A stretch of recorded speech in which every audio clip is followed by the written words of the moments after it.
आज की ये हिंदी कहानी स्त्री का घर थोड़ी सी इमोशनल है, लेकिन इमोशनल होते हुए भी इसका संदेश बहुत अनमोल है।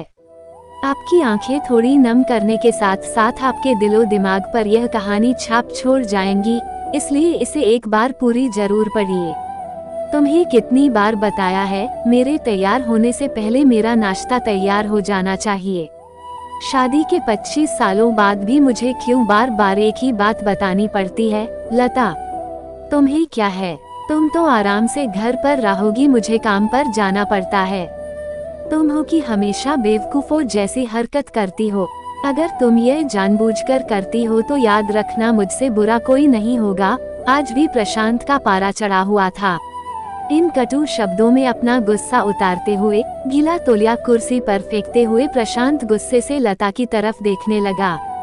लता के लिए प्रशांत का यह बेवजह का गुस्सा कोई नई बात नहीं थी। वो महीने में 3-4 बार ऐसे ही लता पर बरस पड़ता था। पहले पहले लता उसका विरोध किया करती थी, लेकिन जब कई सालों तक प्रशांत में कोई बदलाव नहीं दिखा तो लता ने खुद को ही बदल दिया। अब प्रशांत के कुछ भी कहने से लता को कोई फर्क नहीं पड़ता था। प्रशांत की हर बात वो चुपचाप सिर नीचे झुकाए सुन लेती थी। शादी के पहले 5 साल तक लता ने पूरी कोशिश की थी कि प्रशांत को बदला जाए, लेकिन फालतू का गुस्सा करना और बाद में लता को भला बुरा कहना, यह मानो जैसे उसकी आदत बन गई थी। कोई भी वाद विवाद होता तो प्रशांत सीधा लता को बोल देता, अगर मैं तुम्हें अच्छा नहीं लगता तो क्यों नहीं चली जाती अपने मायके? क्यों रहती हो मेरे साथ? इतना सब कुछ होने के बावजूद लता प्रशांत के साथ रहती थी, क्योंकि उसे अपनी बेटी की फिक्र थी। और वह जाती भी तो कहा, अपने बूढ़े हो चुके माँ बाप को इस उम्र में परेशान करना वह नहीं चाहती थी। समाज और लोग क्या कहेंगे, यह भी तो उसे देखना था। वो इतनी पढ़ी लिखी भी तो नहीं थी कि खुद जाकर कोई नौकरी कर सके और अपना और अपनी बेटी का पालन पोषण कर सके। लता को अब अपनी फिक्र नहीं थी, उसको फिक्र थी तो बस अपनी शादी लायक हो रही बेटी की। लता नहीं चाहती थी कि पति पत्नी के झगड़े की वजह से काव्या डिस्टर्ब हो। काव्या की पढ़ाई पूरी हो चुकी थी, उसके लिए अब शादी के रिश्ते आने लगे थे। कई रिश्तों को काव्या ठुकरा चुकी थी। 2-3 महीने बाद एक अच्छा रिश्ता आया। रिश्तेदारों और पहचान के लोगों ने भी लड़के के बहुत गुणगान किए थे।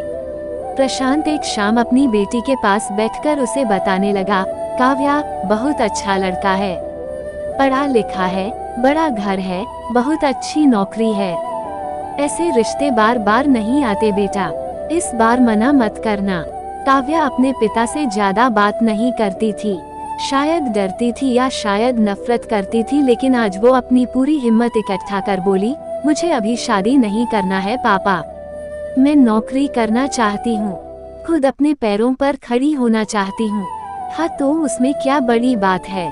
मैंने लड़के से बात की है, वो तुम्हें किसी बात के लिए नहीं रोकेगा। तुम शादी के बाद भी नौकरी कर सकती हो, वो तुम्हें नौकरी के लिए परमिशन दे देगा। प्रशांत बोला, मेरा नौकरी करना या ना करना उसकी परमिशन पर क्यों डिपेंड रहेगा पापा? काव्या ने पूछा, मैं कह रहा हूँ ना, तुम्हें किसी भी चीज की कमी नहीं होगी वहाँ। ऐसे रिश्ते बार बार नहीं आते, इसे ठुकरा मत, बहुत खुश रहोगी तुम वहाँ। प्रशांत बोला, पापा क्या मैं उतनी ही खुश रहूंगी जितनी मम्मी इस घर में खुश है? काव्या ने तंज कसते हुए कहा, आज तुम्हारी जबान कुछ ज्यादा नहीं चल रही। प्रशांत गुस्से से आंखें बड़ी करते हुए बोला, पापा मुझे शादी ही नहीं करनी है, क्योंकि शादी के बाद अगर वह लड़का आपके जैसा निकला तो मैं क्या करूंगी? मुझे आपके जैसा जीवन साथी नहीं चाहिए जो बिना बात के मुझ पर हमेशा चिल्लाए। मुझे कुछ भी अपनी पसंद का लेना हो तो 10 बार सोचना पड़े, कहीं वह नाराज ना हो जाए। मेरी तबीयत कैसी भी हो उसे परवाह ना हो, रोटी थोड़ी सी मोटी बन जाए तो घर सर पर उठा ले, उसकी चेकबुक ना मिले तो भी मेरा ही दोष निकालें, और हर छोटी मोटी बात पर मुझे मायके जाने के लिए कहे। काव्या ने अपना दिल खाली करते हुए पापा से सब कह दिया। प्रशांत का गुस्सा 7वें आसमान पर था, लेकिन उसके मुंह से एक भी शब्द नहीं फूट रहा था। वो काव्या की बातें सुन रहा था। काव्या उतना ही बोलकर चुप नहीं हुई। आज पहली बार वह अपने पापा के सामने इतना कुछ बोल रही थी। पापा अपने माँ के साथ हमेशा गलत। व्यवहार किया है। आप अपने ऑफिस का गुस्सा बिना सोचे समझे माँ पर उतार देते हैं, कभी इस बात की परवाह भी नहीं करते कि उन्हें कैसा लगता होगा। आपकी बातें सुन सुन माँ ने अपना स्वाभिमान खो दिया। प्रशांत आज पहली बार अपने किए बर्तावों को महसूस कर पा रहा था। वो इतना ही बोल पाया, जो तुम्हारा मन है वो करो, मैं तो इतना बुरा हूँ ना। काव्या ने प्रशांत का हाथ पकड़ा और बोली, पापा मुझे सिर्फ एक सवाल का जवाब दे दो, क्या आप चाहेंगे कि मेरा पति आपके जैसा हो? अगर आपका जवाब हाँ है तो कर दीजिए मेरा रिश्ता आज ही, और ना है तो मुझे आत्मनिर्भर बनने दीजिए।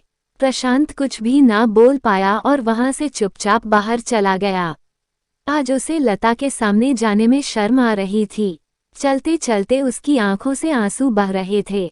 प्रशांत ने आज से अपने आप को बदलने का निश्चय किया। अगले दिन से लता ने अपने पति में काफी बदलाव देखा। वह सोचने लगी कि जो हिम्मत काव्या ने दिखाई है, वो हिम्मत अगर मैं पहले ही दिखा देती तो शायद आज परिस्थिति कुछ और होती। अब काव्या पढ़ लिख कर अच्छी नौकरी करने लगी थी और 3 साल बाद उसके लिए एक अच्छा रिश्ता आया और उसकी विदाई पर प्रशांत बोला, बेटा तू हमेशा खुश रहेगी क्योंकि तेरा पति तेरे बाप जैसा नहीं है। प्रशांत की यह बात सुनकर लता और काव्या की आंखों से आंसू बहने लगे। दोस्तों, हमारे समाज में औरतों को भले ही देवी का दर्जा दिया जाता है, लेकिन वह स्वतंत्रता नहीं दी जाती जो उन्हें देनी चाहिए। उन्हें बचपन से ही बताया जाता है कि वह पराया धन है। स्कूल से आने में देर हो जाए तो पिटाई मिलती है। मोबाइल पर बातें करते हुए दिख जाए या खिड़की से झांकते हुए दिख जाए तो शक किया जाता है। माँ बाप का घर तुम्हारा नहीं है, पति का घर ही तुम्हारा घर है। जीवन भर यह बातें बता बताकर उन्हें ससुराल भेज दिया जाता है, और एक दिन किसी छोटे मोटे झगड़े में ससुराल वालों से उन्हें सुनना पड़ता है कि इस घर को छोड़ दो और मायके चली जाओ। अब आप ही बताओ दोस्तों, ऐसी स्त्रियों का सच्चा घर कौन सा? आखिरकार वह किस घर को अपना कहें? हमेशा की तरह पूरी कहानी पढ़ने के लिए आपको धन्यवाद। दोस्तों, उम्मीद है यह कहानी आपके दिल को छू गई होगी। ऐसे ही सीधे दिल तक उतरने वाली कहानियाँ पढ़ने के लिए आप हमारे चैनल को सब्सक्राइब कर लें। धन्यवाद।